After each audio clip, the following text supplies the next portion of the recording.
This is my pathway into permaculture, my slice of sustainability. Here are some scallions, some daylilies that they say all the parts are edible, so I'll try that this year. A transplanted parsley, which I'm finding takes over everything. My attempt at sorrel from last year, I tried in a few buckets, sorrel, Good King Henry, and lovage, and this was the only plant that remained, so I'm trying again because it's an edible perennial. So I hope to have this whole border back here since they're shade plants as part of that. These are cannas, which eventually I will dig up. I dug some of them up, but not all of them, as you can see, because they're not edible, but they're pretty in the meanwhile. This is the offspring of a peach tree that I planted in 1997 when I was new to the house and had all these dreams of fruit trees and all this stuff going on. So this is my third of an acre. The buckets I got for free from Publix. They're icing buckets. This one has miner's lettuce that I planted March 25th. This is definitely not miner's lettuce, so I'll pull that out. But those look like they might be. This is ground nut that has not come up yet. There's the remains of the 1997 peach tree. The peaches were always very small and bitter, so I eventually just cut it down. Some romaine lettuce for this year. A raspberry bush with some chard on either side, since the chard takes over when I put it in the garden. Here's some winter chard that is left over right here and right here. That was planted in the fall of last year. So I try not to plant the chard in the established gardens because it really takes over. So this year I figured I would plant it in the periphery, around the perimeter, and see if it can hold its own. Here's some spinach, and those look like weeds coming up next to it, although I did plant some spinach seeds with the spinach. More romaine, a different type of raspberry with two more chard, and some privet that needs to come up. That's what my son said. He said, "Mom, you can't ever just go in the garden and enjoy.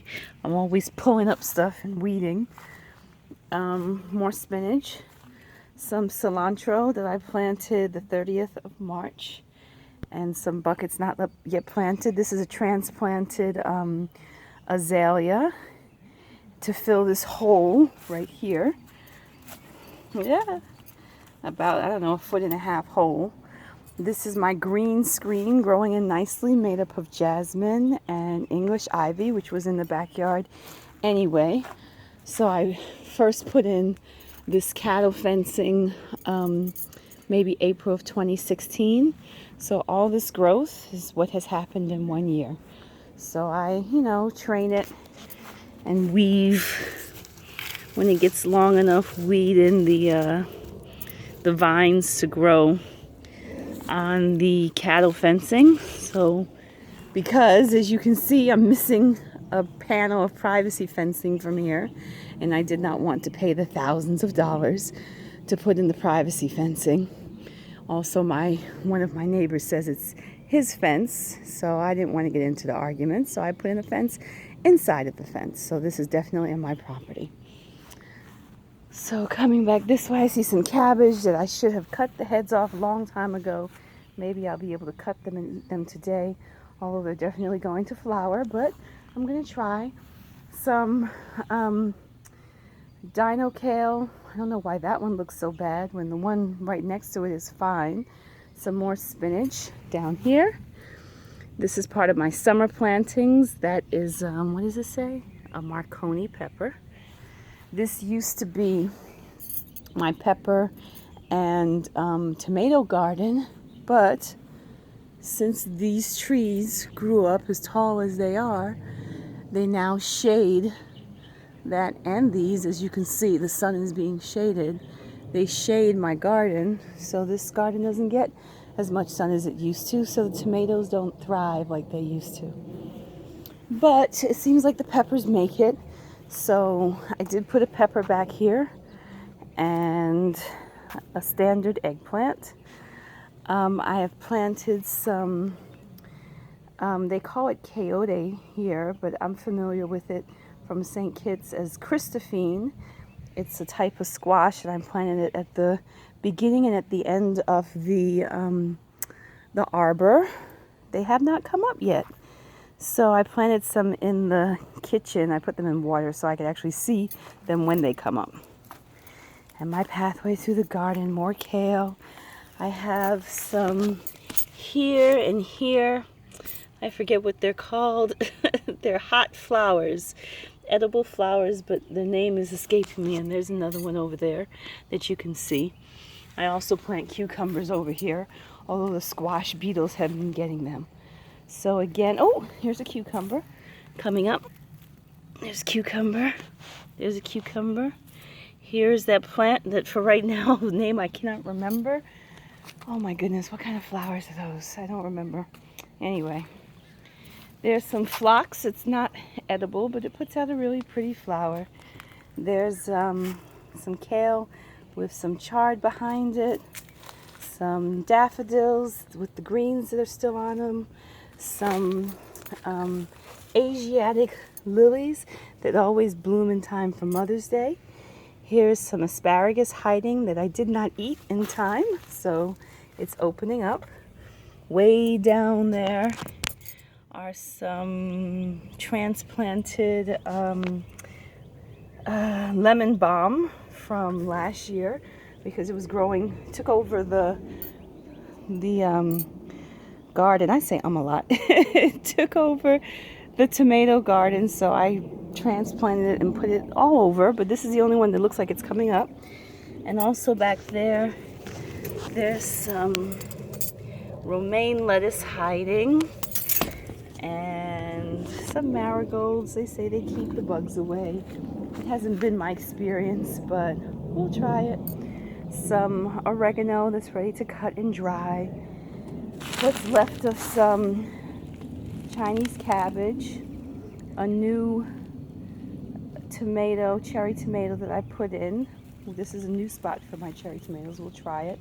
I don't think they're supposed to like being next to the scallions, but we'll try it. Squeezed in there is some sage. I had sage in the front. I've been trying to grow it in the front for 3 years, and it has died every year. So we'll try it in the back. The scallions have been here forever. There's, what is that thing called? I forget. It's in the scallion family. But plenty of walking onions or scallions. Some chives that you see are opening. Here's a chive flower opening. Some thyme here. And where else? There's thyme squeezed in the rocks.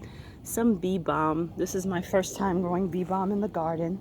I've grown it, thrown seeds out in the past. So there's this side. Still working on some grow boxes. That's the last old one that needs to be transferred over. So here are 2 new ones. Those will be the homes for these banana plants. I forget what kind. One is a dwarf Brazilian. I think this is the dwarf Brazilian, and that is some other kind, another dwarf kind. So this is my summer garden. Plenty of mint, as you can see. Some more asparagus. A banana that overwintered. And hiding over here, there's another banana that overwintered. This is what the chard does in the garden. It takes over, so it's time to eat chard real soon. More ferny asparagus. A rose tree that's left over. Some oregano in the back. Winter. Ooh, I don't want these seeds in the garden. Those are morning glory seeds. With some winter Chinese cabbage, an ikebana eggplant, some basil in between the eggplant, and the Roma tomato. Another basil hiding between these cabbages that were planted in the fall. Give you a little bit of sun. I didn't mean to cover you over, sorry. A pepper. I only like sweet peppers, so that's not the bell pepper. That's, I don't know, something small and sweet. That's a better bush. There's some thyme, and the mint I pull out if it's in the garden, but I let it grow around the outside. So here's the garden that ants had claimed for the past 9 months, but I finally got rid of them with these wonderful ant traps. They seem to at least make a move. So here's some Sweet William. Wow, it's 10 minutes. Okay, let me stop and start again.